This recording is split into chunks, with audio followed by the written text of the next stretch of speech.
السلام علیکم ورحمۃ اللہ وبرکاتہ۔ امید کرتا ہوں دوستو اللہ تبارک و تعالیٰ کی ذات سے، اللہ تبارک و تعالیٰ کے فضل و کرم سے سبھی احباب ٹھیک ٹھاک اور خیر و عافیت سے ہوں گے، اور رمضان المبارک کا بہت ہی عظمت و برکت و رحمت والا مہینہ اللہ کے فضل و کرم سے سبھی احباب کے صحیح سے گزر رہے ہوں گے۔ آج روزے کا اجر و ثواب کے بارے میں دو حدیثیں آپ کے سامنے پیش کروں گا۔ آپ سے گزارش ہے کہ ویڈیو کو پوری توجہ کے ساتھ سنیں اور دیکھیں کہ ہم جو روزہ رکھتے ہیں اس کا اجر و ثواب کتنا ملے گا۔ اللہ تبارک و تعالیٰ نے روزے داروں کے لیے جنت کے اندر ایک الگ سی دروازہ بنایا ہے۔ مسلم شریف کے اندر حضرت ابو ہریرہ رضی اللہ تعالیٰ عنہ فرماتے ہیں کہ آقا نامدار تاجدار بطحہ جناب محمد الرسول اللہ عربی صلی اللہ علیہ وسلم نے فرمایا، آدمی کے ہر اچھے عمل کا ثواب 10 گنا سے لے کر 700 گنا تک بڑھا کر دیا جاتا ہے۔ ہر اچھے عمل کا ثواب 10 گنا سے لے کر 700 گنا تک بڑھا کر دیا جاتا ہے، مگر اللہ تبارک و تعالیٰ فرماتے ہیں، اللہ جل شانہ ارشاد فرماتے ہیں کہ اس قانون میں روزہ شامل نہیں ہے کہ ہر اچھے عمل کا ثواب 10 گنا سے لے کر 700 گنا تک بڑھا کر دیا جائے گا۔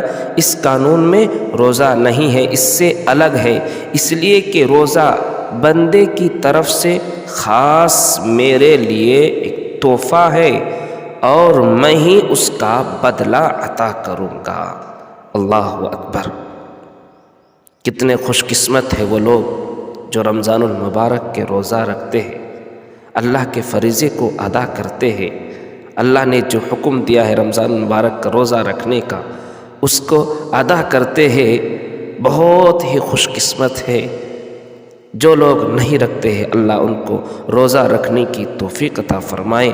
جو لوگ روزہ رکھتے ہیں اس کا بدلہ اللہ تبارک و تعالیٰ کیا کہہ رہے ہیں؟ میں خود ہی عطا کروں گا، کیوں کہ بندہ میری رضا کے لیے اپنی خواہشات نفسانی کو ترک کرتا ہے، ساری خواہشات کو چھوڑتا ہے اور کھانا پینا بھی چھوڑ دیتا ہے، اس لیے اس کا بدلہ میں خود ہی عطا کروں گا۔ اللہ اکبر!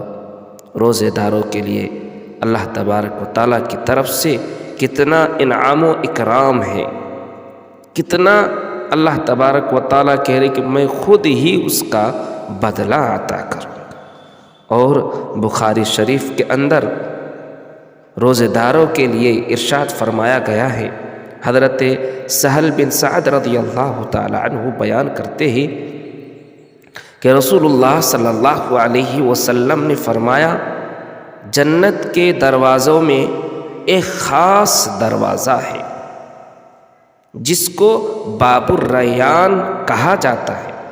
اس دروازے سے قیامت کے دن صرف روزہ دار ہی داخل ہوں گے۔ اللہ اکبر! جو لوگ روزہ نہیں رکھتے ہیں، روزے کا اہتمام کرو میرے بھائیوں۔ روزے داروں کے لیے سمندر کی مچھلیاں دعا کر رہی ہے، اللہ تبارک و تعالیٰ خود اس کا بدلہ عطا فرما رہے ہیں۔ اللہ تبارک و تعالیٰ قیامت کے دن روزے داروں کے لیے الگ سے دروازہ بنایا گیا ہے۔ اس دروازے سے قیامت کے دن صرف روزہ دار ہی داخل ہوں گے، اس کے علاوہ کوئی اور داخل نہیں ہوگا۔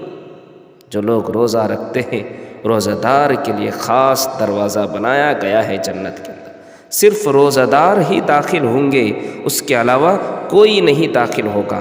اس دن پکارا جائے گا، کہا جائے گا، کہاں ہیں وہ بندے جو اللہ تعالیٰ کے لیے روزہ رکھا کرتے تھے؟ اللہ اکبر! پکار کر کہا جائے گا، آوازیں لگائی جائیں گی، اعلان کیا جائے گا، کہاں ہیں وہ لوگ جو روزہ رکھا کرتے تھے؟ کہاں ہیں وہ میرے بندے جو میرے لیے پورے دن بھوکے اور پیاسے رہتے تھے؟ اپنے خواہشات نفسانی کو ترک کرتے تھے۔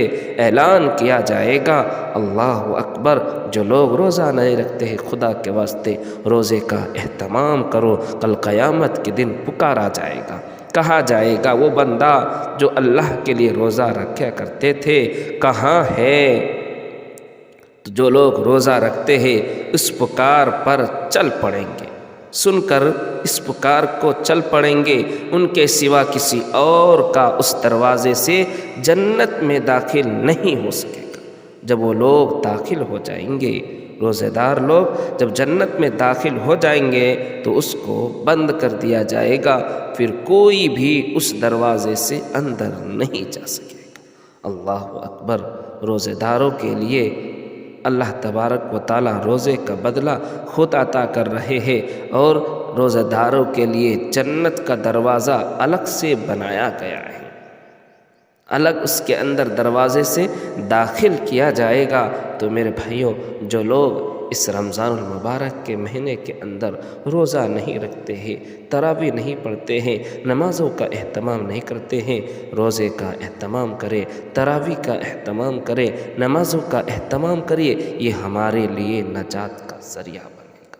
اللہ نے رمضان کے معنی بنایا ہے جلا کر راکھ کر دینا۔ روزے کا اہتمام کریں گے، تراویح کا اہتمام کریں گے، اللہ ہمارے سارے پچھلے گناہوں کو جلا کر راکھ کر دیں گے۔ اللہ تعالیٰ ہمیں کہنے سننے سے